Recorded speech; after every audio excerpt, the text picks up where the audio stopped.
and said that I was posting to celebrate the wrestling icon, the person that so many of us looked up to as kids that we grew up with, that made us tear our shirts and take our vitamins and say our prayers. I didn't know to the extent of all the horrible things that he had done. Since last night, I have done a lot of research. Who can say where the road goes? Previously on Family Guy. Welcome to Three Lame Guys! Maybe three fat guys? I mean, we may change the name. But with the recent week we've had where two major icons in our lives, Ozzy Osbourne and Hulk Hogan, have passed away. And then all three of us are big wrestling fans, so the Hulkster was running wild in our youth. So we wanted to take a time just to talk about those two individuals. Let's just admit, both Ozzy and Hulk have had questionable personal instances in their lives. Now, Hulk, kind of a dick, kind of an asshole, and in many regards, people think he's a racist. And yeah, but.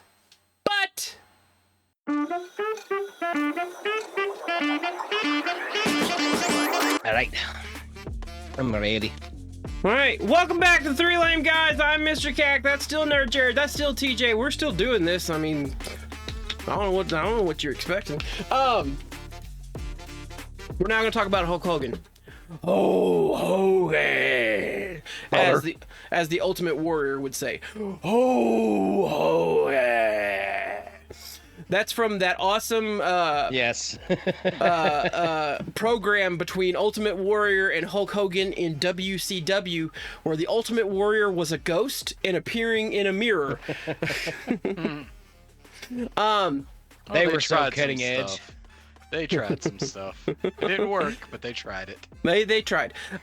So we just got to talk about Ozzy Osbourne, and like I said before we hit the break, technically this is a segue because we go from one WWE Hall of Famer to another WWE Hall of Famer. Ozzy Osbourne was in the WWE Hall of Fame in the Celebrity Wing, and which he then promptly bit the head off of.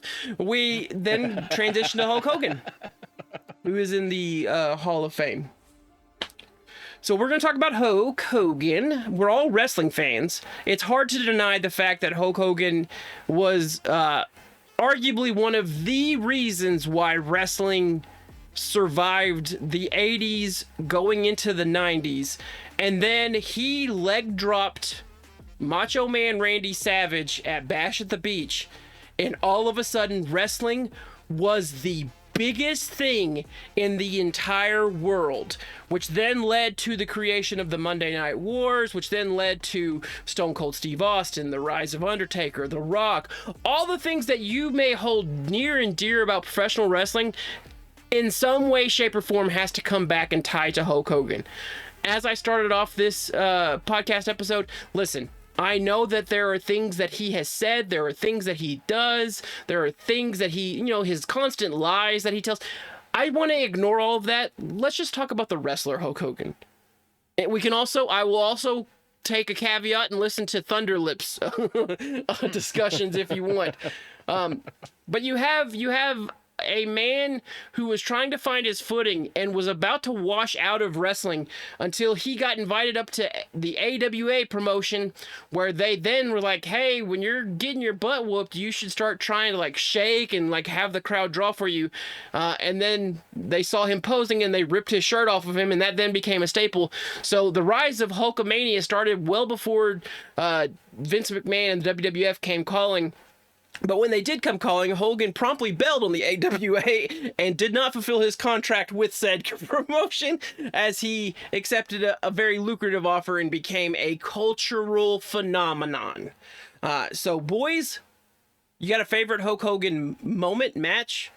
Do you want to talk about the reality TV show? Do we have to talk about the reality TV show? I think we'll get there at some point. There's probably going to be more talked about because we're more familiar with Hulk Hogan because we've just been watching the dude since the 80s.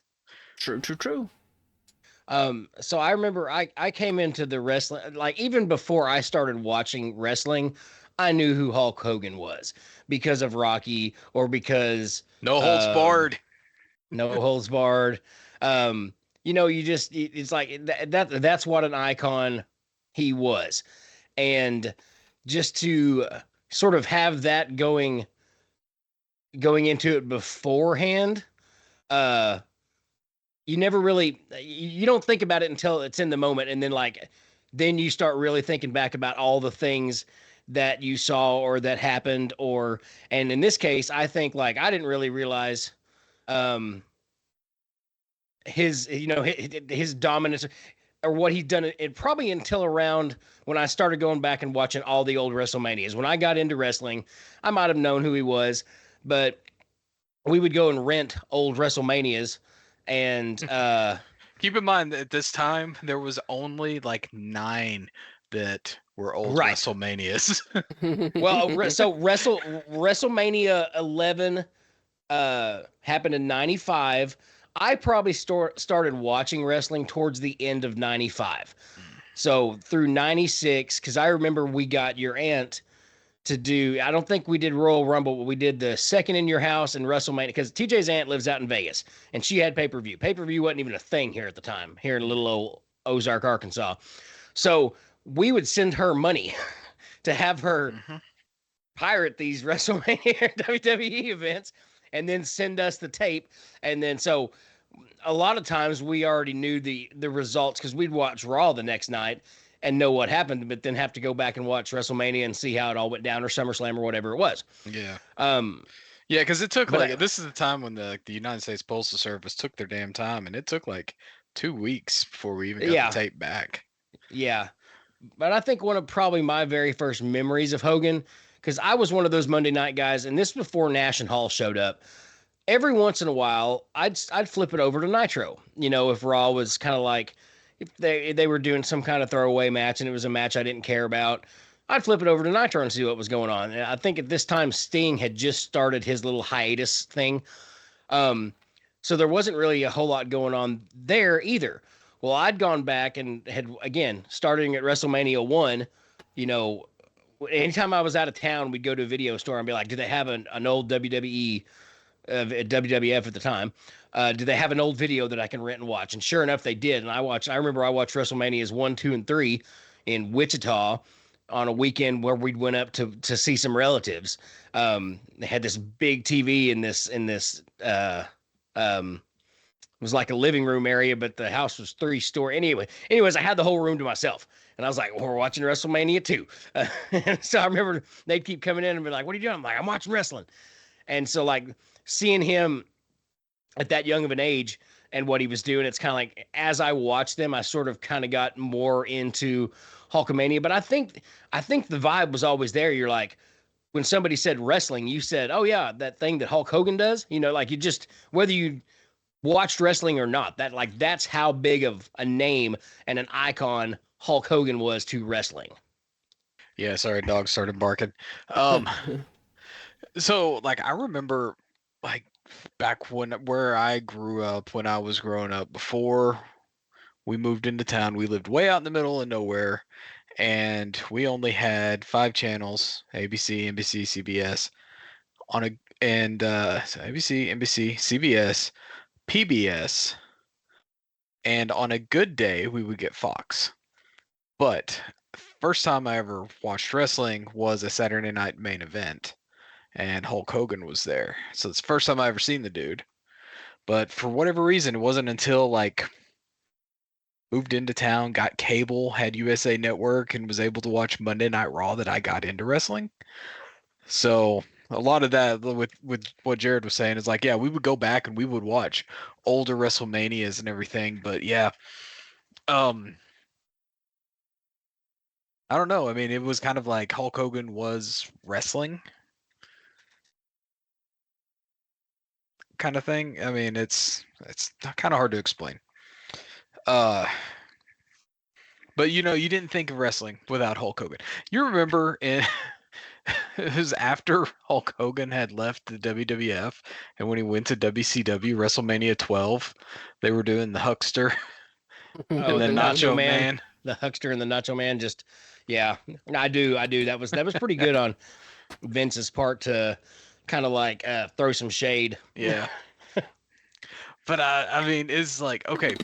So a lot of my memories of Hulk Hogan is not really in WWF, but it was in WCW.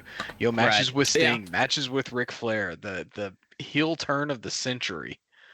Um, you know, all that stuff. Hollywood Hulk Hogan, you know, going through the NWO phase, and it was just like, I mean, it was cool seeing something different out of him. But like, I don't know if I have a favorite match. Like a lot of people might say, well, The Rock and Hogan at WrestleMania. Some people say Andre the Giant and Hulk Hogan. I watched that like after I found out he died. Mm. I came home. Well, first I was at work. I was at the office, and my supervisor was there. And then someone said, or I saw your text come through about Hulk Hogan dying. So I looked it up, and yeah, Hulk Hogan had died. So I walked right up to my supervisor. I said, I need to take the rest of the day off. And she's like, absolutely not. I said, listen, I was like, Ozzy Osbourne just died. Hulk Hogan just died. My childhood is gone. I need time to cope. And in corporate America now, if they don't let you do that, they could get charged with a felony. Well, I mean, we are, Mental like I health said, day. like I said earlier, if you didn't watch South Park, we're going back to the 90s, early 2000s with how we can handle the world nowadays. But I'll say this. TJ mentioned it. I've mentioned it. The heel turn from Hulk Hogan. I think a person that isn't caught up on wrestling or has any kind of knowledge or investment in wrestling, that doesn't mean anything to them. But that, for like avid NBA fans, that is LeBron James holding you hostage on television if you're Cleveland to tell you that he's going to Miami to play for the Miami Heat. It is that Right. level of outrage. People literally were throwing trash in the ring because he leg dropped Macho Man and was identified as the third member of the New World Order at the time, the Outsiders. It is essentially like, I'm trying to think of other like real world, like how this could be like your governor coming out, slapping your beloved local celebrity, and all of a sudden announcing that they are actually the governor of an opposing state next door. Like I've actually turned and like rip off their shirt, and they're like, I'm no longer the governor of Arkansas. I'm the governor of Texas. It's like, boo, you asshole. We hate you. Like, it also doesn't happen, right? Think of all the super baby faces. Hogan was telling you to say your prayers, eat your vitamins. He was the embodiment of the wholesome hero. And for someone to be willing to take the courage to say, but what if we went against that? You've seen, like, if you're a current wrestling fan, you've seen how John Cena has kind of waffled a bit into this. He could have went a lot more hardcore into it. Now, pointing out the kid over across the pond, being like, you see that little stupid son of a bitch, and like tearing him down. That was pretty good. But Hulk Hogan basically was telling you all the things you should do to be right and good in the world, and yes, it's a character, but then he comes out and shows, like, there were people that felt like a loved one betrayed them. Right, exactly. It's like if Superman came down in the Superman movie and was just like, no, actually, I'm out of here, and just like flies away. That's Superman, how it save felt. us. Nah. Nah. I'm actually gonna start a harem, which is a plot point of the Superman movies. So, but it is one of those. Spoiler, sorry. Go watch it. Watch the memes. But it is one of those things that just doesn't happen. Not to say that faces don't go heel. It's just when you have a face that is the embodiment of all faces of that industry, then come out and say, I'm actually bad, and you suck, and you suck, and you're dumb. And it's like, what? He told me to eat vitamins. There were probably children that stopped eating vitamins because of this situation. You know, I think the biggest thing was the fact that he was probably a face for more than 20 years at that point. Yeah. You know, then to suddenly turn heel. So, like, you have kids who grew up watching him and having kids of their own who are watching him all of a sudden be like, nah, I'm going to stab, you know, Macho Man in the back. I'm going to leg drop him, and I'm going to join these other guys who are coming from this other company to take over. And yeah, it was cool. It wasn't just wrestling. Before 96, he was in Rocky 3. That was probably the most sinister of Hogan's appearances. But even that, he's like, actually, I like you, Rocky, and then proceeds to beat the crap out of Rocky some more. Yeah. No Holds Barred. Good guy. Suburban Commando 91, good guy, but a bit of an anti-hero there at the beginning before he softens and loves that family. Yeah. You're Yep. dead meat. Mr. Nanny. Mr. Nanny 93, and then Santa with Muscles in 1996 before then going on to Three Ninjas High Noon at Mega Mountain in 1998. I was about to say we can't forget about Three Ninjas, but what about probably the best cameo ever, Gremlins 2. Gremlins 2, he Yeah, had Gremlins he had 2, cameos great in cameo. Muppets in Space, Gremlins 2, The New Batch. He also played the role of Zeus in Little Hercules in 3D.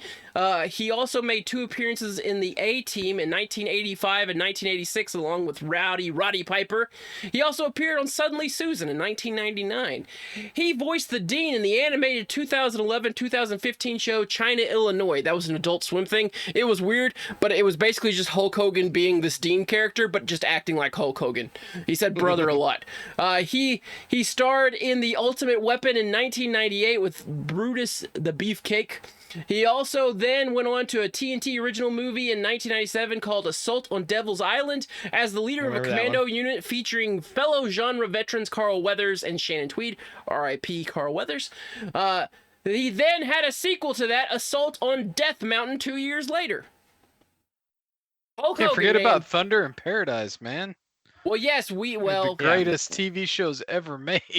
we didn't forget about it, but we were Mandela affected to the theme song. We all had like a different idea for what we thought the theme song was when we watched an episode of that, and it turns out we were all wrong. And nobody was right. Nobody's right, we're all wrong.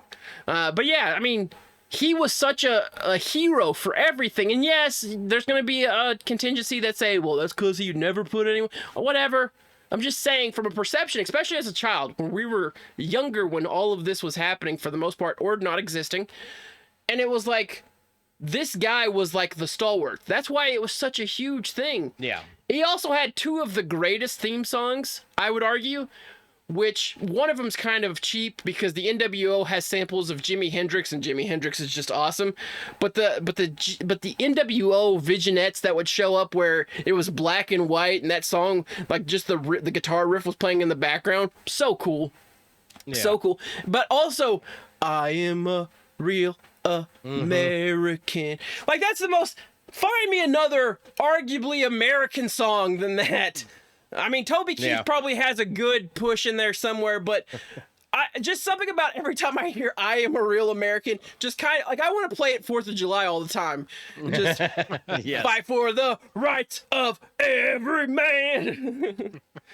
He ripped his shirt off. He told you to pray. Like, what more wholesomeness could you have? And then when he was a dick, but it was like a cartoony dick, right? It was, I've sold my soul to Hollywood. It's like, okay, like, if that's the most evil thing. Eventually, we go to space wizards that are undead zombies, eventually when we have The Undertaker. But before that point, it was, I'm making movies, and you suck. I've got money. My beard is black. And it's like, oh, yeah, I guess that is pretty bad. But wrestling does go a little bit further past that point. But during a simpler time, all you had to do was just say, I'm part of the Hollywood elite. And it meant something different than it currently means right now. Yeah. It was a much more wholesome evil at the time. Much more wholesome evil, yeah. So another thing that I was going to say about, also too, we get, sorry, snuck up on me. We get Tired? tired. We do get tired. We get a lot more access now as fans than we did in any of the 80s or 90s or early 2000s. When we're talking about stuff with Hulk Hogan, kayfabe was very much a thing, and YouTube did not exist. These wrestlers didn't go on podcasts with each other. You probably didn't see them in public with each other very much, short of a bar at the hotel or the hotel they were in after the show, because they really, really, really tried to maintain that. And I think also that has because had it not been for, well, let's just kind of call it reality TV, Stephanie McMahon's got a podcast where she talks to everybody. The Undertaker's now got a podcast where he talks to everybody. You know, They have a show coming to Netflix called like Unreal. Unreal, where they're going to Right. literally spill all the beans on everything. Yeah, and so like, but in 1995, we didn't have any of that. We just had There we was saw no Shawn Michaels Twitter. come out. Yeah, Shawn Michaels just came out and was a douchebag. You know, Bret Hart came out and he was just America's little lovely Canadian boy. You know, we really thought Owen and Bret were fighting with each other. We really thought the Undertaker might be a zombie. You know, it's like we didn't have. You know, so our image of Hogan. I think most of our negative images of Hulk Hogan started kind of with the reality TV show and everything outside of wrestling after that. And then, like, when I say outside of wrestling, when we now get the access that we did where people are talking about how he might have been in the locker room, you know, it's funny too, because if you listen to some people talk about Hogan, they will completely drag him through the mud on what he did to someone else, but then say something like, but he never did anything bad to me. It's like, well, then why did you need to tell that story? Me and him always got along fine, but I remember one time he got in Brutus Barber Beefcake's, face. They had a thing over that. He went home with his woman, and it's just like, well, then why do we even need to talk about it? If he didn't do anything to you, why are you? But anyways, this isn't about Hulk Hogan the person. Again, it's about Hulk Hogan the icon and what he did for wrestling and how he's always going to have a mark on professional wrestling. It's just and that's anywhere you go. You say professional wrestling, maybe some of the kids today, damn it, man, I'm tired. Maybe some of the kids today might give you a new age wrestler, AJ Styles, LA Knight, some Cody Rhodes, but that old, they're even, especially they have parents our age, are still going to have that knowledge and realize that Hulk Hogan was, sort of, because I got to be honest, guys, I don't think without Hulk Hogan, we're at the same point in history that we are right now. Oh yeah. As far as wrestling goes. Yeah, there's WrestleMania is not a 2-night event if Hulk Hogan doesn't make wrestling a thing. Right. And now there were other people before him that were making wrestling interesting for people, but we have to be honest with ourselves. He made it mainstream. I mean, Yeah, that's right. just what it is. It was more of an underground, not underground, it's not really the correct, but more of a niche thing. He was Yeah, a made niche it- guy. It wasn't super front and niche. center. It was, he made it mainstream and popular and got people watching. Of course, I think, before him, there was, there wasn't TV deals and there wasn't, TV and pay-per-views and stuff like that. It was just, some of the older matches pre-Hulk Hogan, they, lucky to find a tape of them Yeah. somewhere You had on the TV gigs, internet. but a lot of them were like localized to that That region where yeah, that it was wrestling very was. regional. He made Yeah. it. He made it global. Yeah. It was very regional prior to Hulk Hogan. He turned wrestling into what it is today. Had a big, hand in it. Of course, he nearly ruined TNA wrestling. Yeah. Probably had is a the hand pretty- in WCW's hand in downfall. WCW's downfall. But But there was a lot of hands in that downfall. If you Yeah. haven't seen any of the documentaries about that, a lot of people had to play in that. Eric Bischoff, by the way, had nothing to do with it. So again, I mean, if you ask him, if you ask him, yes, he was perfect. He had it there going, running hot. So legal issues, he had lawsuits, he a had very messy allegations, divorce. very messy divorce, testimony about taking steroids, but also helped Vince McMahon get off scot-free. So some people will feel a certain way about that too. The biggest thing about all of this is the Gawker lawsuit where they released his videotape of love making with Bubba the Lump Spudge. But I think they also was that also the one where Was he talking? Was he talking and also having sex in there? Because he goes off on a pretty race-heavy diatribe about his daughter and her love interest, and he had some thoughts he expressed there. A part of me thinks that is also part of the sex tape, but I think that was actually a voicemail he left for Yes. Brooke, and then Brooke or someone released it out there in the open. And none of that's great. None of that's awesome. None of that makes you feel happy. But also at the same time, this was a man who's very passionate about his craft, much in the same vein as Ozzy Osbourne. While not as universally revered as Ozzy Osbourne, there are a lot of people that have strong connections, that have never felt slighted, that have always looked up to, have always loved, even some of the people that he has slighted. In hindsight, can acknowledge, hey, if not for him, if not for his part in this, if not for him doing this, if not for him giving me money or helping me out in this situation, I wouldn't be able to do this, that, the other. So there are a lot of people that, for as much as you can look at Hulk Hogan and say, oh, he did this, he said that, he did, there are a lot of people that also can thank. And even people that hate him should also understand that the reason they can have a platform to hate him, the reason why things are still running, the reason why record-breaking attendances are happening in wrestling, always go back to him in some way, shape, or form. And so that should be honored, respected, and that can be revered as fans. Because listen, a lot of what's happening right now doesn't exist without him. Did he go down in a bad boo fest the last time he was on Raw? Sure. But also, this man was constantly in character, constantly trying to work, constantly trying to put over things that he was interested in. And for all that can be said, he still told us to take our vitamins and say our prayers. And so, listen, that's pretty good. He may not have wrote it, but that's pretty good. You probably should do that. You should think about doing that. But R.I.P. to Hulk Hogan. R.I.P. But now there's no good segue into this. Let's do some trivia. All right. All right. So there are 6 different quizzes. One is average. No, wait. There's 1, 2. There's 3 that are average. There are 3 that are tough. So the average ones are you a Hulkamaniac, brother? Hulk is still ruling, and Hulk still rules.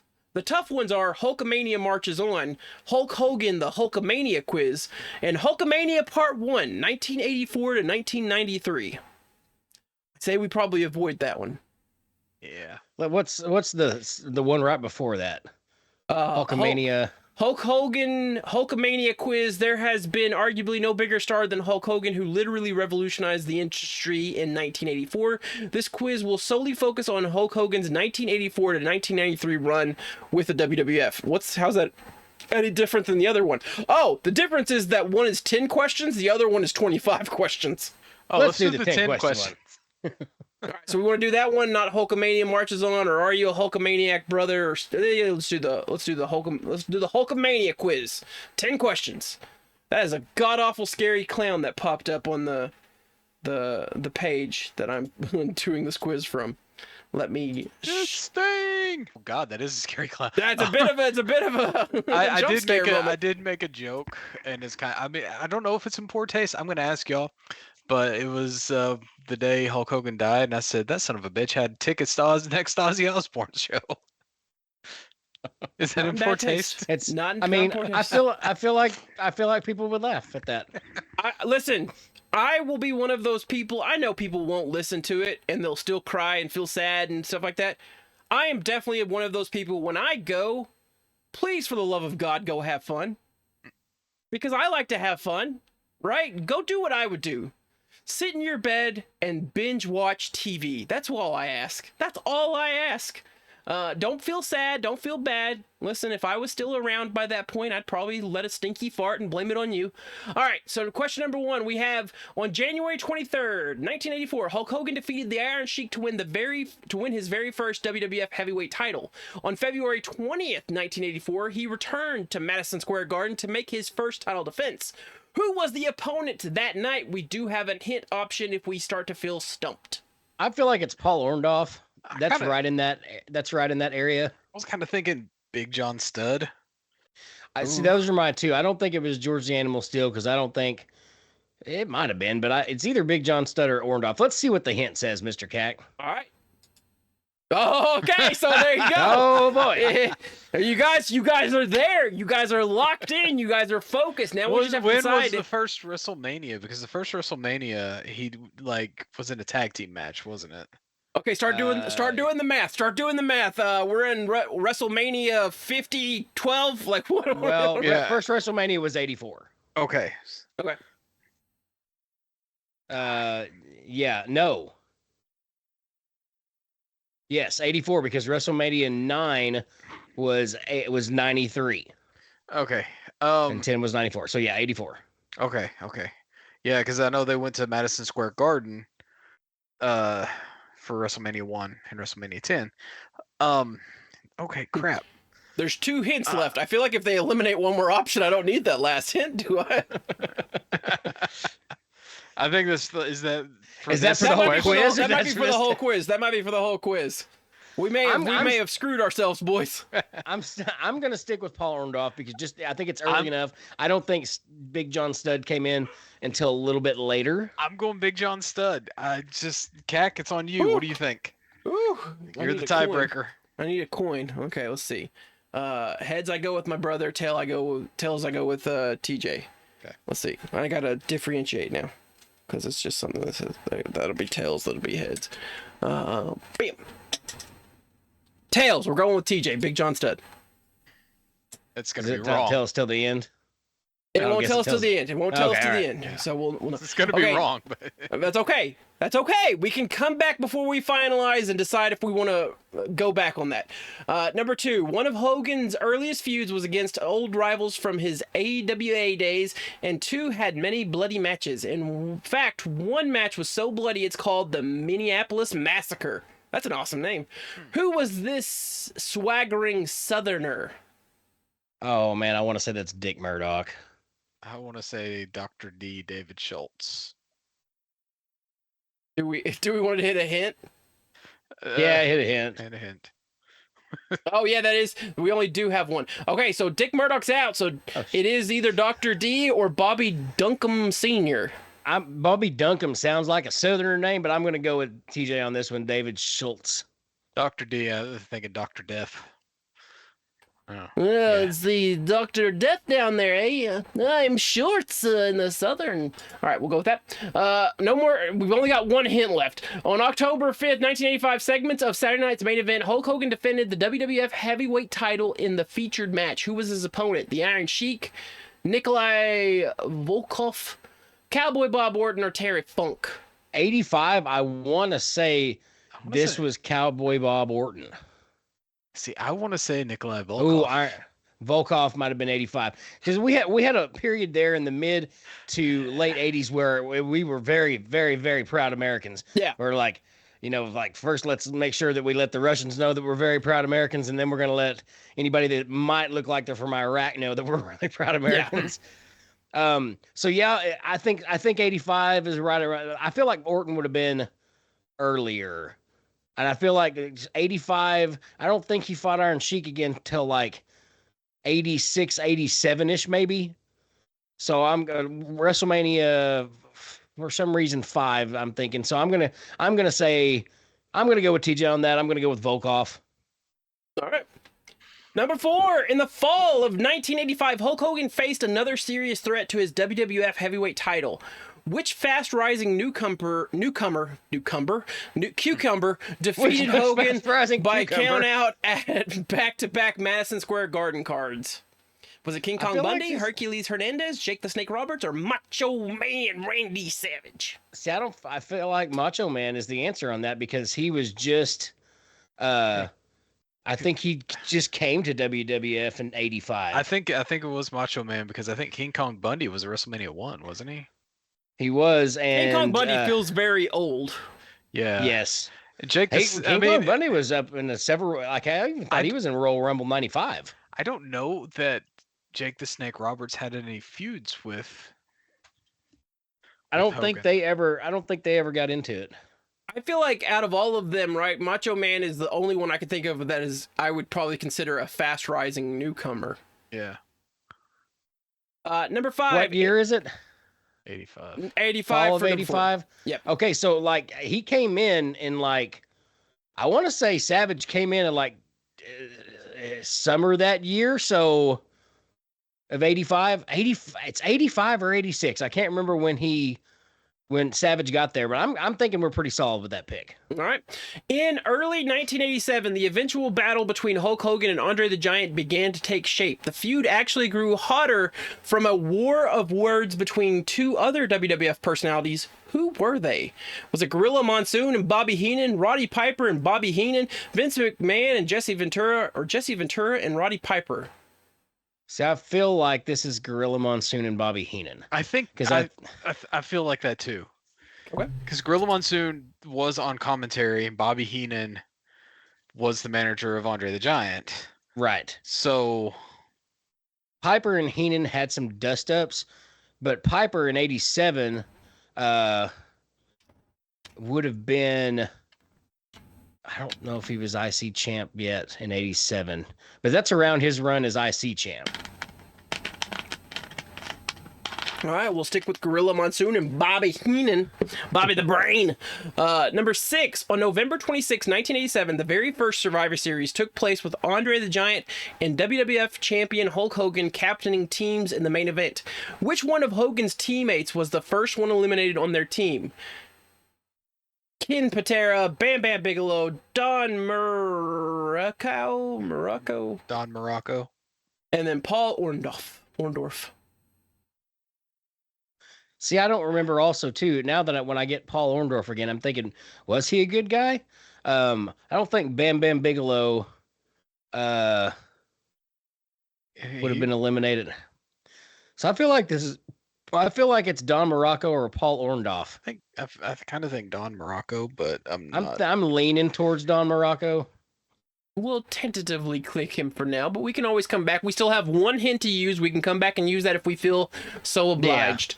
Number 7, in an October 1988 segment of The Brother Love Show, not to be confused with the Bubba the Love Sponge, where he had sex with that man's wife. Hogan, now the former WWF champion, was brutally attacked by a newcomer hoping to make a name. Who was this man? Was it Bad News Brown? Was it Akeem? Was it the Big Boss Man? Was it Mr. Perfect? 88. I'm gonna say that's Big Boss Man. I don't think Perfect and Hogan had any feuds, but I know sometime around 88, a Big Boss Man and Hogan did. They had a cage match at somewhere because it was one of the first ever suplexes off the top of a cage. I just like that early Big Boss Man was in like the very TV version blue styled police wear. Yeah. Yeah. With his little fake badge. In the spring of 1990, Hulk Hogan took on a protege of sorts who frequently was his tag team partner that year. In fact, when Hogan was injured by the earthquake, this man took up his cause. Who was this? Was it Kerry Von Erich? Was it Tugboat? Was it the British Bulldog? Was it Virgil? I want to say it was Tugboat. Because he would a protege.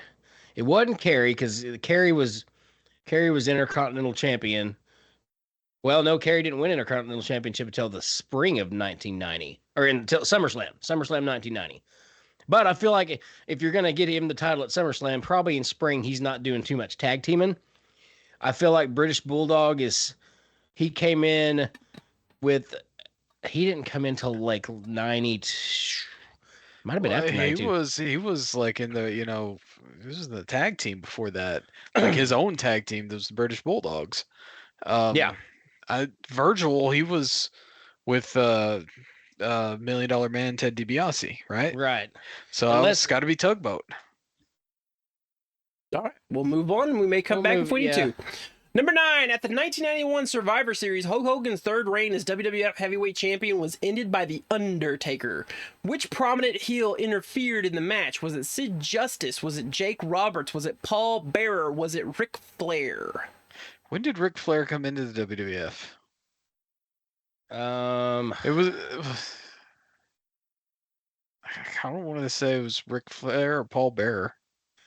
Yeah, it was I mean, because Undertaker would be with Paul Bearer at this point. Paul Bearer didn't really He did, ever yeah. interfere in matches. For some reason, I want to say it's Sid because I think we had a Sid, or no, because never mind, we didn't have a Hogan Jake the Snake. We had a Undertaker Jake the Snake. So maybe if Jake was a number one contender for something, because I want to say because Undertaker and Jake the Snake had a match around this time. So I can't, but he wasn't a heel though.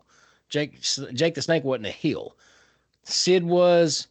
I don't know if Flair would have came in as a heel. Yeah, he was a heel. So it's either Sid or Rick. I think it was Rick. Let's go with Rick for now, and let's see what's question 10. Oh, this one's easy. In early 1993, Hulk Hogan returned to aid his longtime friend Brutus Beefcake in a feud with Money Inc. What were the duo of Hogan and Beefcake called? The Mega Powers, the Mega Maniacs, the Mega Forces, or the Mega Monsters? Or the Megatrons. Megatrons. Mega Powers. That one's pretty easy. Yeah. All right. We'll at least get one right. Yeah. Which one do we want to go back and use our last hint on? I'm good with Tugboat for the answer. I'm okay with Flair. I'm pretty sure that's Boss Man. That one I'm not too sure about. I really think that's Gorilla and Heenan. I'm pretty sure about Savage. I feel good about Volkov. Well, let's just use it on one of them. Let's use it on the one that me and you last disagreed with. Or do you want to use it on that one? No, I feel like that's a throwaway. I feel like Don Morocco's a pretty safe bet on that one. Let's use it on number 5 because that's the two people question. Yeah, that's okay. Two. Yeah. All right. We'll do it on that one. All right. Well, I like my odds even better now because Piper and Ventura weren't really on the mic together very much, and they weren't. Well, they Ventura didn't have any feuds going. I was gonna say Ventura was always like a heel commentator, right? Yeah, Right, like but at this point, he was like at WrestleMania 3, he was the heel commentator with Gorilla Monsoon. So, Right. I mean, okay. I think we're good on number 5. I think we're good. All right, here we go. We don't got any hints left, right? You don't have any hints. Oh, I wonder, does it tell me that? I don't know. Ah, yeah, it does. Oh. All right, here we go. All right, well, first, let's see. Today's guest, 71, got 0 out of 10. All right, boys, I'm feeling We good that just we're at need least going to to beat score them. 1. All right, here we go. Okay, we got the first one wrong. It was Paul Paul Orndorff. Let the record show, Jared was right. Don't say that often. He's gonna get a big head. I'll put in like a little cheer noise. The yay! Maybe throw in some balloons or whatever. Number 2 was Dr. D. Dr. Schultz. Number 3 was Nikolai. Nikolai would call. Yeah. Number 4 was Macho Man. Good job, boys. Number 5 was Jesse Ventura and Roddy Piper. Holy crap! I would have never. Let's see what it says there. In 1987, the WWF chose to honor Hulk Hogan for his 3 years as WWF Heavyweight Champion. They also paid homage to Andre the Giant for being undefeated in his 15-year career. Andre's trophy was considerably smaller. Both ceremonies occurred on the famed Piper's Pit. In the third week, Forgot the about Piper's ever Pit. controversial color commentator Jesse Ventura showed up to stir the pot.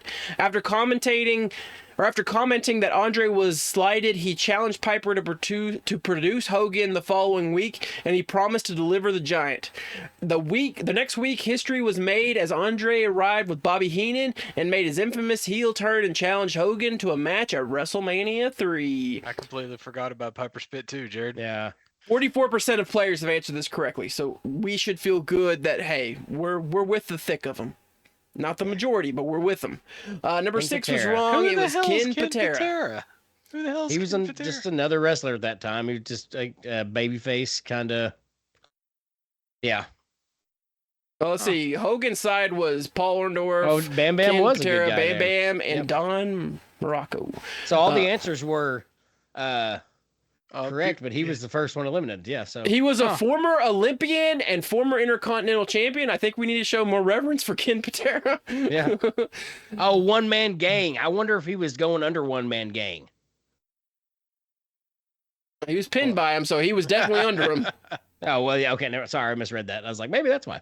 All right, got Boss Man right. Got Boss Man right. We got Tugboat right. Tugboat. We got Ric Flair right. Ric Flair. Hey! We did not get the Mega Powers. It was the Mega Maniacs. What? Was it really? So I think him and Macho Man were what? Something powers, right? Maybe they I were the think Mega they were, Powers. yeah. Okay. They were something powers. So hey, we got 6 out of 10. I'm okay with that. I'm fine The with it. average score on this quiz is 5 out of 10. Guess what Still that above means? average. Ladies and gentlemen, these boys may be 3 lame nerd guys fat, but we are also above average where it counts, and that is in trivia, including Ozzy Osbourne and Hulk Hogan. So hey, there you go. Look, we made it. We beat out the person that guessed before us. They got 0 out of 10. So I'll take that. And then also we had a 1 out of 10, a 0 out of 10, a 0 out of 10, a 4 out of 10, a 3 out of 10. Look at that. If I didn't need any more validation about how above average we are, that right there did it. That sealed it. That sealed it. Hey, this has been 3 Lame Guys. Again, it's always hard to try to find the best way to articulate someone passing, especially when you're just 3 hapless dweebs from Arkansas. But I think we did a pretty good job. You let us know in the comments below what you think. I've been Mr. Cack. That's been Nerd Jared. That's been TJ. This has been talking about the life and time of Ozzy Osbourne and Hulk Hogan. We hope you enjoyed it. Check out the rest of the channel. Like, subscribe, smash dingies. Don't smash dingies. I don't give a crap. Brother. Hulk Hogan arrived. Hulk. What is he doing? God, is he the third man? Mean Gene, the first thing you need to do is to tell these people to shut up if you want to hear what I gotta say. And I think that these people here and a lot of other people around the world have had just about enough of this man, and you want to put yourself in this group? You've got to be kidding me. All right, we have seen the end of Hulkamania. You're a dead man, Ramsey.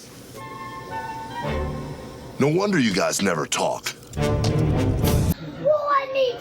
Let me tell you something, brother. When you walk in this beat shop, I'm surprised that you still got the shirt on, Jack. Well, let me tell you something, Hulkster. The first time I met you, I was only 3 years old, but now I'm 6 years old. So now we gotta take it to a bigger level, man. Just like when you press that no good stinking giant over your head and send them right through the canvas in front of 93,000 Hulkamaniacs. So what are they gonna do when the power of the Hulkster and the Roaster and the dual 24-inch pythons run wild on you?